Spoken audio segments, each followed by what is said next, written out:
Dishonored, for me, first of all, represents adding a new fictional place on the map of important non-existing cities. I draw and I paint, and I was an industrial designer, so technically I was formed to reproduce things that don't exist in a very realistic way. And my tools are mainly light, architecture, and composition. So science fiction cities are my specialty. Industrial designers are again formed and trained to create things that don't exist and to make them appealing. And industrial design in itself is fiction. I specialized in advanced prototypes for non-existing cars, which are absolutely dream objects. And that's why the training is very useful. And historically, people like Sid Mead, who's designed Blade Runner, was an industrial designer, and he had the attention to detail and to craftsmanship to make up a world and make it very believable. So it's a very obvious relationship between science fiction and industrial design. So in Dishonored, you play a supernatural assassin in a steampunk city called Dunwall.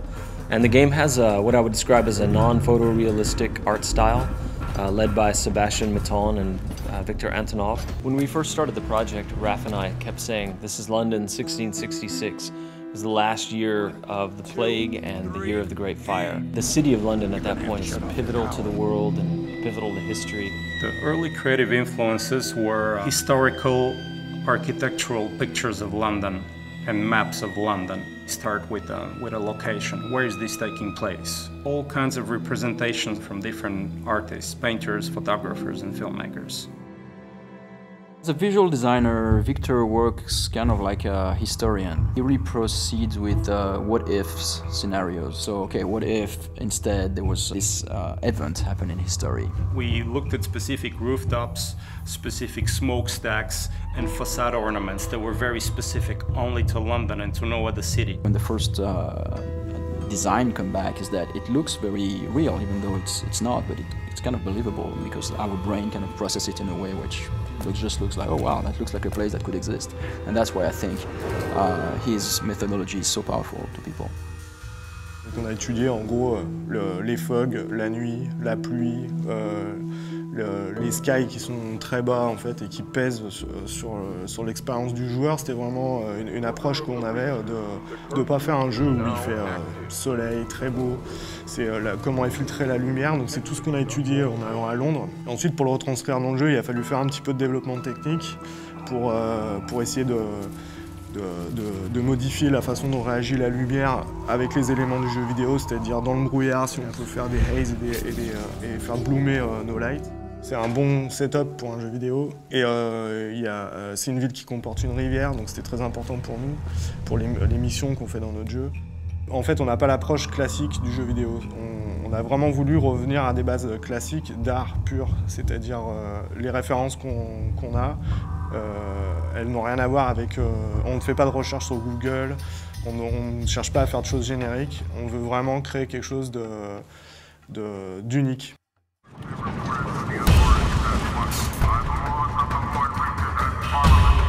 But the more we worked on the game, the more two things began to happen. As Raph and I and the team collaborated with Victor Antonov and Sebastian Mitton, we started moving the game forward and forward in time, and so we eventually got to some sort of 1800s. We also moved further and further away from the real world and eventually just said, okay, this is the city of Dunwall. We were somewhere in this time period where there's a lot of technology, but there's a lot of mechanical technology going on. So we based everything on suspension, steam, and basic fuel.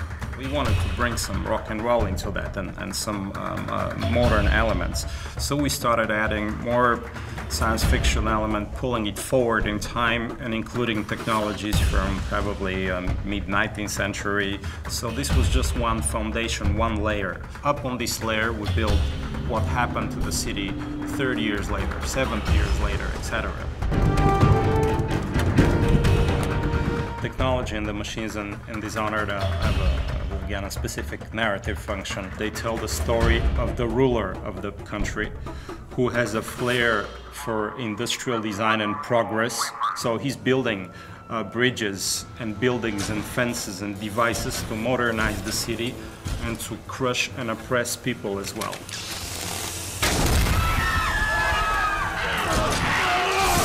The whaling trade takes off, and there's a brilliant inventor called Sokolov, who's for us a little bit Rasputin, a little bit Da Vinci, a little bit John Dee. And he invents some devices and takes advantage of the volatile whale oil. And then the oppressive government begins to use those devices against the people as a sort of security layer. The whale oil industry in Dishonored is manifested and represented through visual elements and design elements like ships and boats. And all that suggests that the world is bigger than the city, and you have an ocean, and you have foreign different lands, and maybe colonies. So you have these mysterious ships bringing these strange animals because they're not regular whales, they're Dunwall whales. So you see them through harbors and rivers and through the coast, and the whale ships expand the scope of the city. The characters and the character design in Dishonored are no different than the architectural design and the design of the light. We wanted to get into the identity of these characters. We looked into British morphology. How are the eyes set? How's the nose? How's the skin? Play with the grotesque and with the beautiful, and we stylize this into a variety of very real faces that have a backstory and a meaning to them. On a travaillé avec des gens un peu à travers toute l'Europe, et qui étaient vraiment des spécialistes en fait de l'anatomie pour essayer de ne pas perdre l'intention qu'on avait mis dans les visuels au départ. Et on a pris des gens qui étaient spécialisés par exemple dans les silhouettes et dans les vêtements, dans la découpe des plis, la façon dont travaille un jean ou un pantalon. On ne voulait pas justement que ça ressemble à des personnages de jeux vidéo avec des jambes en tube et quelques polygones pour donner de l'effet, ou juste des shaders, c'est-à-dire qu'on vraiment travaille la silhouette, c'est-à-dire que nos personnages, on a une approche de loin, parce que c'est un jeu de combat, donc on détecte les personnages de loin, et on a besoin aussi d'avoir un fort caractère quand ils sont très près. Ce qui rend vraiment les personnages de Dishonored uniques, c'est le fait qu'on a voulu les typer dès le début, en fait. On est parti dans cette stylisation. Et par exemple, au niveau des proportions, si je repense au City Guard, en fait, qui est un combattant, on n'a pas hésité à lui grossir les mains, à réduire sa boîte crânienne, pour vraiment qu'il ait le physique qui reflète ce qu'il fait dans le jeu. Et à l'opposé, on a par exemple les aristocrates qui sont beaucoup plus élancés, avec des fronts plus hauts, qui sont assez hautains, en fait, qui ont des visages vraiment durs. Ensuite, la deuxième approche, en fait, c'est de les passer en modélisation, en 3D pour le jeu. Et le but, c'est de ne pas perdre l'essence qu'on a dans la peinture, parce que c'était carrément de la peinture qu'on avait, c'était pas juste des croquis. Et garder ça en 3D. Donc là, la contrainte, c'était plutôt technique, c'est comment garder quelque chose un peu de vivant et pas de tout générique, tout lisse. En fait, ce travail de stylisation qu'on a réalisé sur nos personnages, on a aussi voulu l'appliquer sur nos animaux. Ce pas des animaux qu'on a l'habitude de voir, ils sont vraiment particuliers. Et là, j'ai en tête l'exemple du Wolfhound, où justement, on a pris un chien, mais on l'a mélangé aussi avec un peu de crocodile, un peu de girafe, pour le rendre vraiment unique et qui a un côté fantastique dans notre univers. On a fait une silhouette très forte, il se déplace vraiment d'une manière très particulière. C'est pas un chien qu'on pourrait croiser dans la rue tous les jours.